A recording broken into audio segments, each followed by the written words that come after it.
All right, so this is going to be kind of like a review of like test-driven development, specifically within using RSpec. So the challenge for yesterday was called Sinatra Mad Libs, and basically what you had to do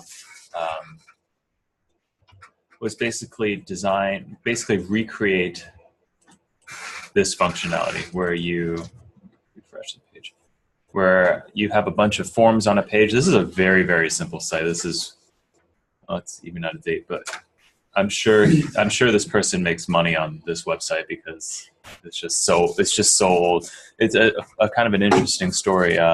There's a person who creates bingo cards online, and because this person was able to like copyright like the rights to do that online, like anytime it goes, like you can go online, you can print out free bingo cards. The person who wrote the algorithm for that is making like somewhere in this vicinity of like $6,000 to $8,000 a month or something, just based on the algorithm that was written one time. And I was like, it's not very difficult to create a bingo card. You know, it's just a bunch of random numbers in a line format. But you know, that is the reality of things. Was that like the mid-90s or? I think so. Yeah. Probably something as early as that, where they didn't think they wouldn't make much money off of it, and now it's more than most people's income for an entire month. So he like licenses that algorithm out to. I think as long as you're going to this person's site and like printing out bingo cards or generating bingo cards, like I think that person makes money. That's interesting. Another thing that's kind of funny, $80,000. One person, another kind of a month. Yes, yeah. So this person, Mike Perham, created a free software called Sidekick, which is a job processing piece of software. Meaning, like, if you sign up for something that says like, please confirm your email address, a background job is going to take care of that and send it in the background. And it works really well for some individual projects, but he also created something that was much larger, like a pro version of it, and became so successful and so many people wanted to use the pro version of it that, you know, he quit his job and is making 80 grand a month on this open source project called Sidekick. You know, and keep in mind, this is also like, this is open source, so other people are helping him make this money. I mean, there's a win-win on both sides. Like, he gets better software, the people helping out get better software, and they get to get contribution credit and all that kind of stuff. But 80 grand a month. I'm not sure if that's profit or if that's before they used to pay other people or like pay other things, but 80 grand a month is more. 80,000 is more than most people make in a year. Can you say this again? So his company verifies that an email address is actually in fact a proper email address? I misspoke. I'm saying Sidekick is a job processor. It's a piece of job processing software. Okay. It's a job processing is like, if I need to run stuff in the background, like if 100 people at one time signed up for my website and I needed to send 100 emails to each one of those people, that's happening in the background. Like, you can still visit the website and do other things, and other people can still visit the website. But in the background, whenever there's a free moment in the process of my application, it will send those emails for me. So his software takes care of that kind of stuff. That kind of stuff. It's not just there are other things besides Sidekick. Sidekick is arguably the best one around. That's all. And so companies will just use this piece of software. Yeah, exactly. Yeah. Because it's kind of like when we were doing emails and things like that, we were sending out, you know, tens of thousands every 5 minutes, right? And I went to a company called SendGrid in Denver, which takes care of a lot of email processing and stuff like that. They say they send out like 1 billion a day, like, so, you know, 1 billion plus per day in terms of emails. So they take care of things for like Target email campaigns, Kohl's, and things of that nature. If it's open source, what keeps companies from just taking it and then building something organically? It's hard to understand, and I think the premium features may not be open source. But you can read this a little bit more. I just kind of bring this up to see, like, this is 1%, the 1% of the 1%. Like this is 1/10 of 1% that you're actually going to create something so successful, but it does exist. But essentially what we're doing today is we're basically recreating this Mad Libs form. So all we have is a form here. I'll just do, in case people don't know what Mad Lib is, it's basically, does everyone know what a Mad Lib is? Mickey, have you heard of Mad Libs before? So Mad Libs is kind of like a childhood game to teach children different parts of speech, like a noun or a plural noun or a verb or an adjective or something. You type in whatever you want here, and then when you like read it out at the end, it creates a funny story of some sort, right? So when I was a kid, we used to like do ridiculous things like poop and like bathrooms, and it was a lot of like, we were 5. It was stupid. Give me another noun, please. Dog. Dog. Place. House. House. Adjective. Smelly. Smelly. Noun. Alex. Alex. And then, so the idea is I fill out all of these things, and based off of that, I can create a unique, funny story every single time. All right. So it says, be kind to your poop-footed bathrooms for a dog. Duck may be somebody's dog. Be kind to your bathrooms and house, where the weather's always smelly. You may well think that this is the Alex. Well, it is. It's kind of like this is not a good ad lib, but like if you were to have like longer ones, it tells an entire story, and it's kind of ridiculous. So the idea that we're going to do today is we're going to create this form, and then when somebody clicks this, we will push this all out, and all of these will be bolded. So basically, we're just copying this website and making it again. And the way we want to do that, first of all, so I've cloned it down here. I'm going to bundle install everything to get all the gems. And then I'm going to list everything out. I'm going to run shotgun app.rb. Actually, no, I won't do that because I have to do test-driven development, just in case I'll run it. So I'm going to have one terminal window running the server, and the other terminal window, I'm going to just run the spec files over and over again. So one is just to show up on the internet, and the other one's just for test. Now today, what the README is asking you to do is essentially just do different forms of test-driven development. And Taylor, what's test-driven development? It is writing. So, is RSpec the only way to do it? No. Okay, so it's using something like RSpec that have requirements prior to. So using requirements to write the actual code. Yeah, that's pretty much it. It's TDD stands for test-driven development, using a language like RSpec. If you're using JavaScript, there's something called Jasmine or Mocha or something like that. It's all of JavaScript is mostly like coffee or tea related. So you'll see like Mocha Chai and like Java and all that kind of stuff. But the idea is I'm going to create all the requirements ahead of time so that I'm 100% certain that the code does exactly what I want it to do.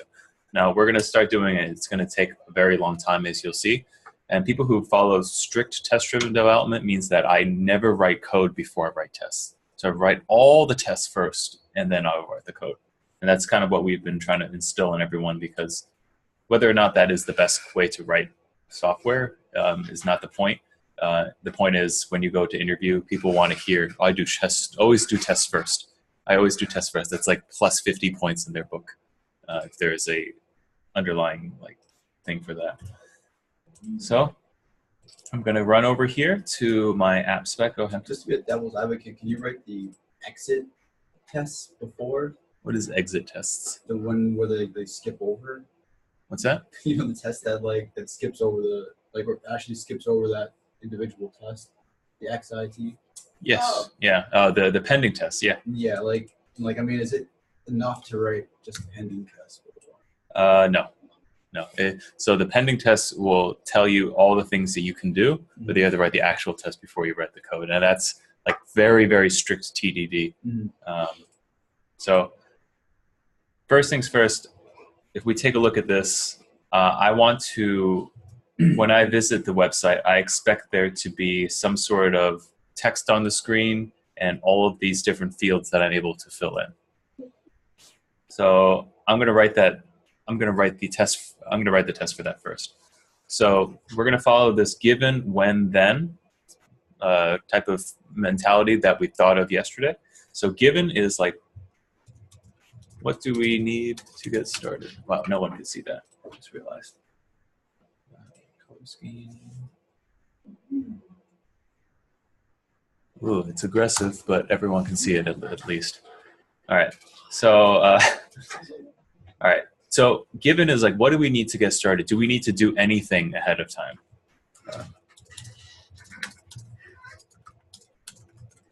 When is like, what's actually being executed? And then what do we expect?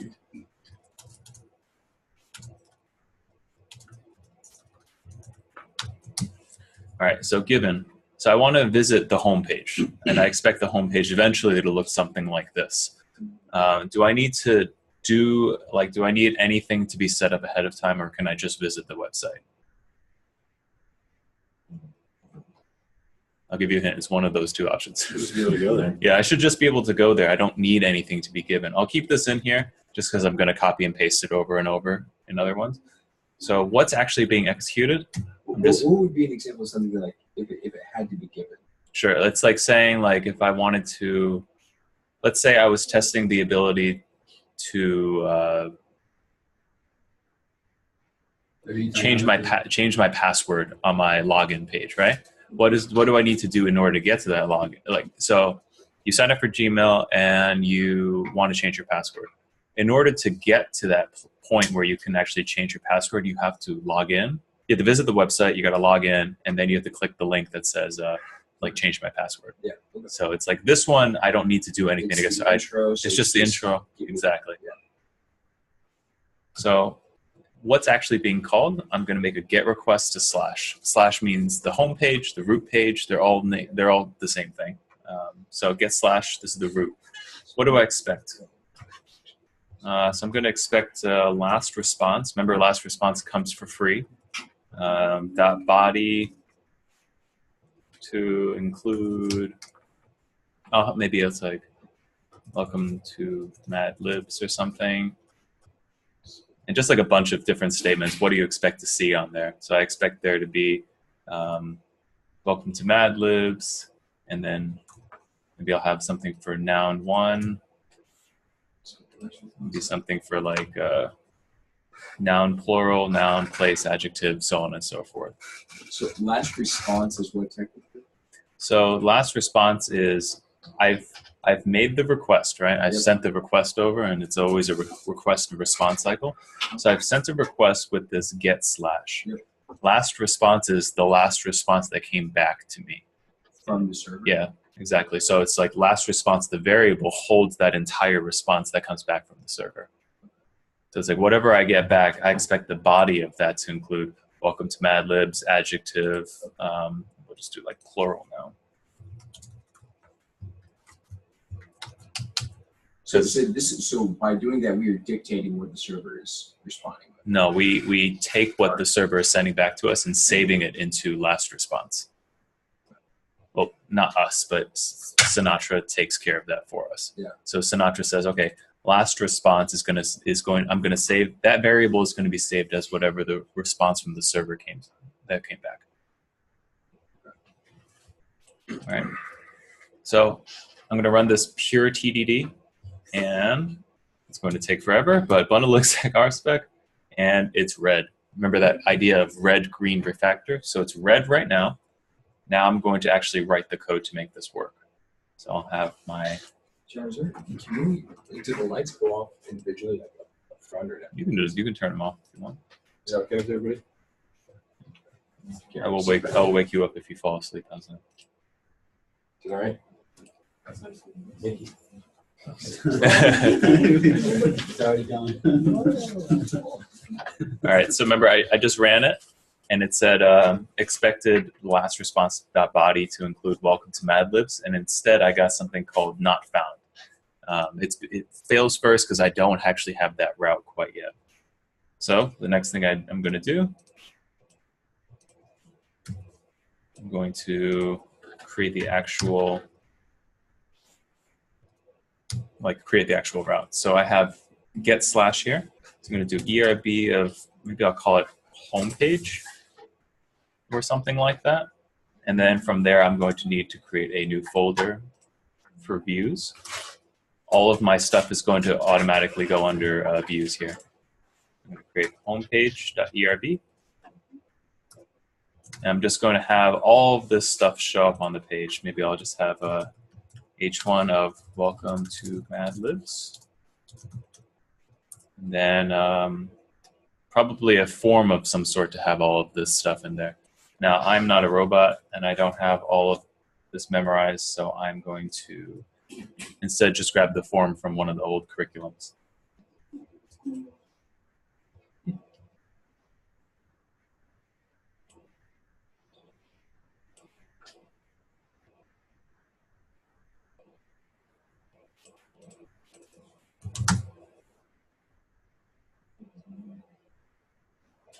This is Monday. Is there a form in here?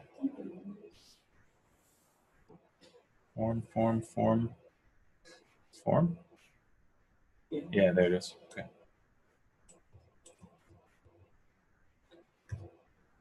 So I'll have some sort of form here. I'll just keep everything the same for right now. I'm just going to put a bunch of stuff in there. Maybe noun 1, adjective, and plural noun. So.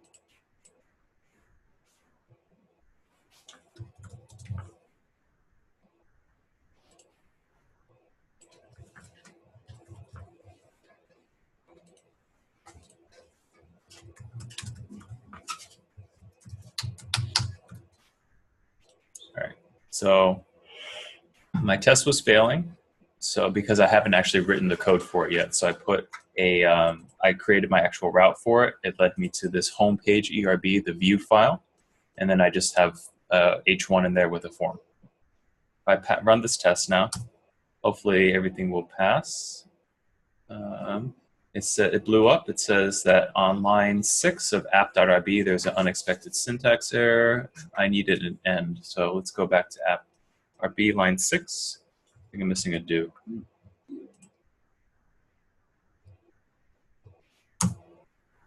All right, so I went from that red test, red-green refactor. I wrote the red test.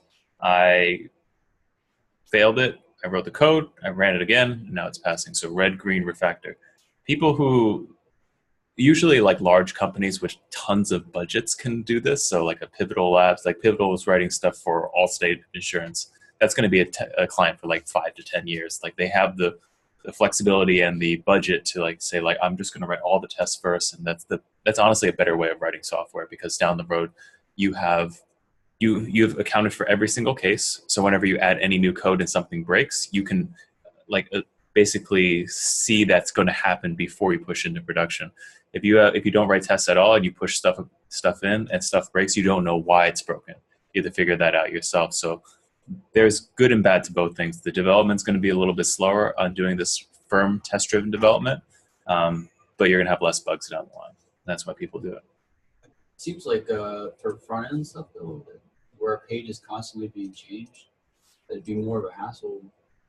I don't disagree with you, but it is still going to be like that, because they are going to hard code the text in as well. It's like I expect this. Like when I was doing stuff from the fintech company, it was like I expected to say like apply now for a loan, but then we decided that verbiage was not good, so we said we just want to say apply now. So because like loan may have been seen as a negative thing. So. All right, so I have this thing right here. It's not exactly the most intuitive, but like this is what it looks like as of right now. So I'm going to finish this out.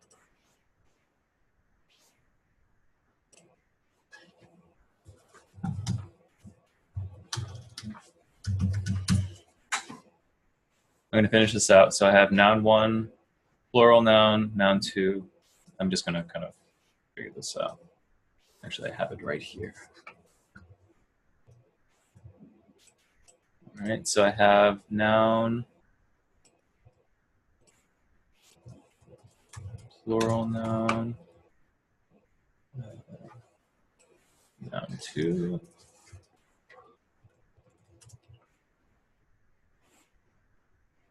noun, plural noun, noun 2. I need to place. I saw the sort of like the just the Grayed out grayed text. text. It's the grayed out text right here. And then what is the sort of the username? It's the That's the actual variable name. Yeah. Camera. okay. Yeah, I'll get to that in just a moment. So place, adjective, and noun 3.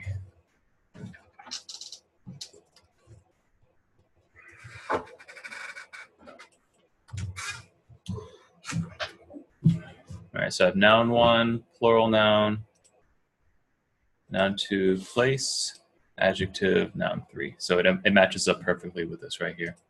So I'm going to, so for the first kind of test, we did it using pure TDD, which means that I'm going to write the test first before I write any sort of code. I will say that while everyone would like to do test-driven development all the time, the likelihood of that happening is quite small, especially when you have tight deadlines. So what I end up doing is I write the code first, and then I write the tests afterwards. No matter what, you have to write the tests. However, the order of which you do it, it does matter, but yeah, it does matter, but like oftentimes I won't be able to do test-driven development, and neither will, yeah. If you do test-driven development all the time, it's because you work for a certain company or a certain culture that says like it must be done this way. But I haven't seen many people who want to do it regularly on their own. So instead, what I'm going to do is I'm going to basically create all the code and then test it afterwards. So we've gotten to this point where we can load the home page, we can enter all of our stuff and press the say hey button, but it doesn't do anything quite yet. So we're going to finish this out. So I'm going to change all of these to match up with their placeholder. So noun 1, plural, noun 2,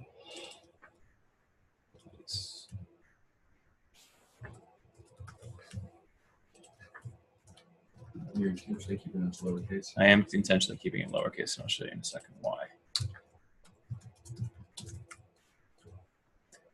All right, so all I've done is I've just changed the names of the inputs, and nothing really changes except for the submit madlib. I'm going to need to create a route for this post, whereas maybe I'll call this submit madlib, which means I'll do a post to /submit madlib here. So the users send back to the server, posting to the server. Yes, that's what the user is sending from the client, which is your machine, over to the server. So I'll just call this, I'm going to need some sort of create madlib with params. And then I've actually stolen all of this so that we don't have to go through it. Let's just call this output equals that. Output plus equals. Output plus equals.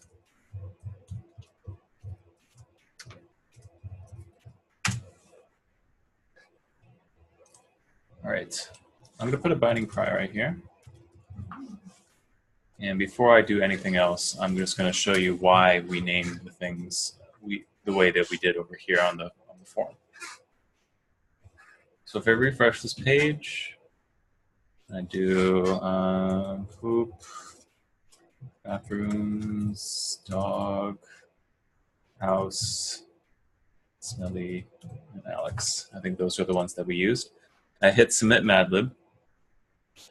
It hits this post action. It goes to submit madlib, and I have a binding prior right there. So we should be stuck right here. So if I look inside of params, you'll see that if I have noun 1 as poop, plural noun as bathrooms, noun 2 as dog, and so on and so forth, right? Now, if you see, those match up 100% with this name equals. So this placeholder is what shows up on the form as that grayed out text. It's like, kind of like a placeholder to prompt your user to type in their first name or last name. When I'm passing it between the form and the server, the way that I access is through the name key. So it's being passed in as a giant hash, as you can see. And the names of each one of them is matching up with the names here. And I like to keep them without spaces because then I have to account for those spaces. But if I have it as like noun_1, that's just like all one word. I don't have to count for spaces or anything like that.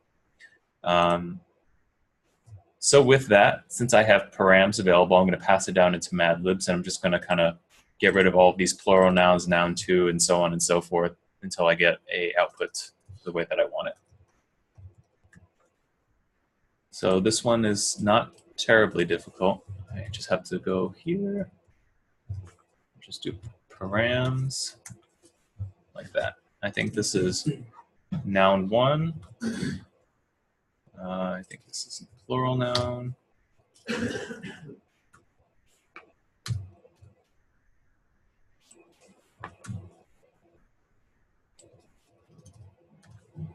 And how does params know to look at your homepage ERP under like input? Sure. So whenever you submit anything on a form, it's saved into what's called a params hash, and that goes across the board for all frameworks, all languages. So whenever you submit a form, like when it first comes into your application, it's saved as a params, and params is just like a free hash that's available everywhere.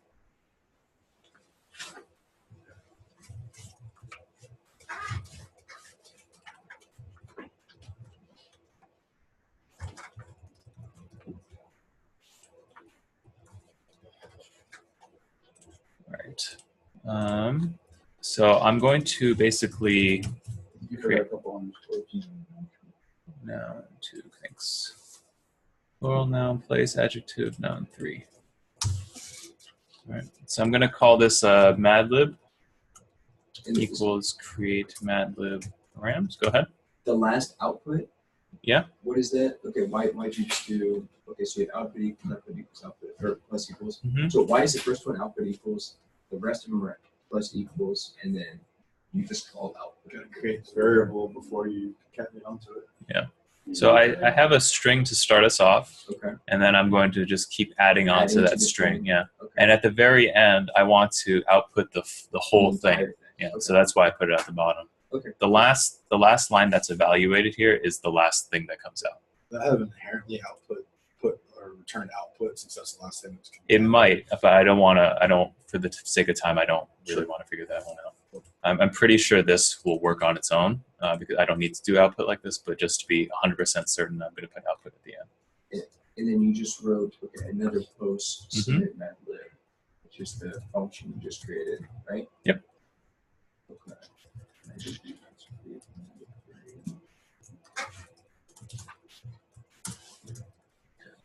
So when you submit this form, it hits this submit madlib, right?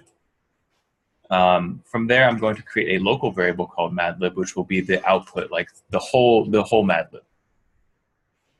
And then from there, I'm going to just pass it into a final ERB template and say like the locals are, and it's going to read the local, it's going to need some local variables to pass it into the whole template.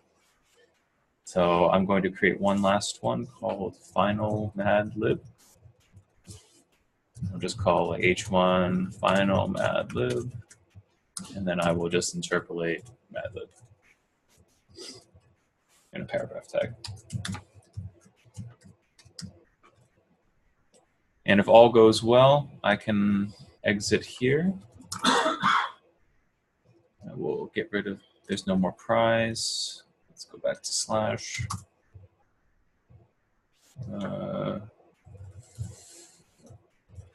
Moses, Platoon, Smelly, Alex.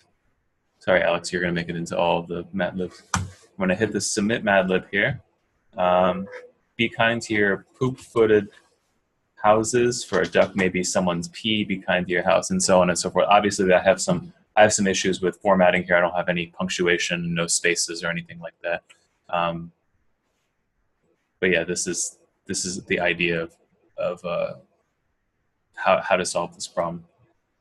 So I've solved the actual problem. I'm going to change things real quick. Just add a period and space at the end of every single line.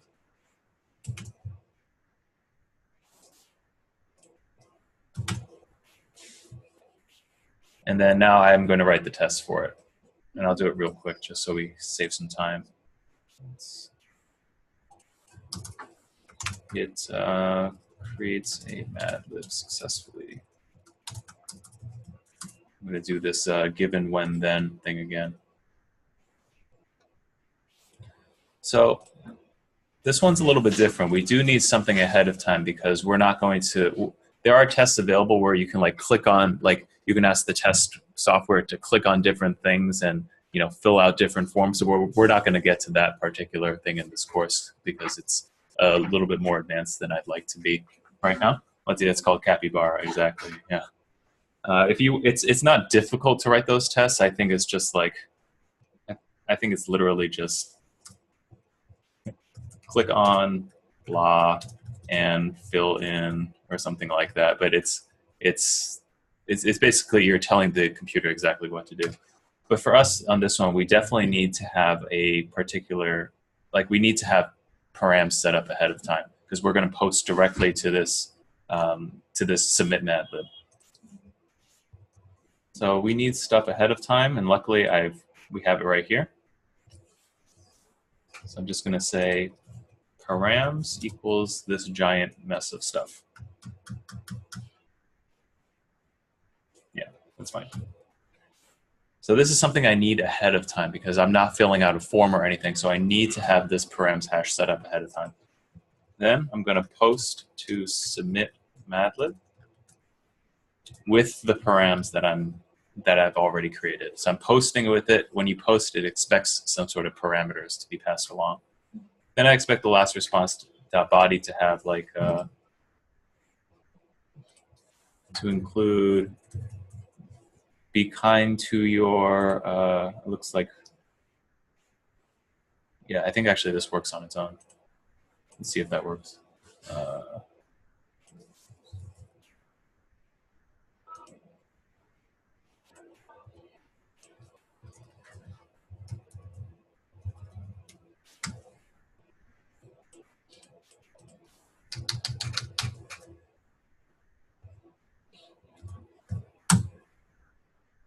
Oh, be kind to your.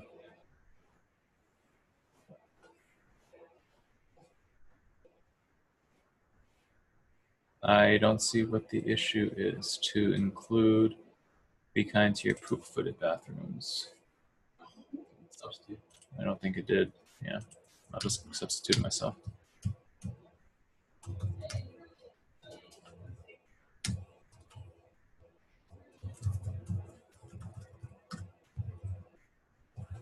It's weird though. It's defined.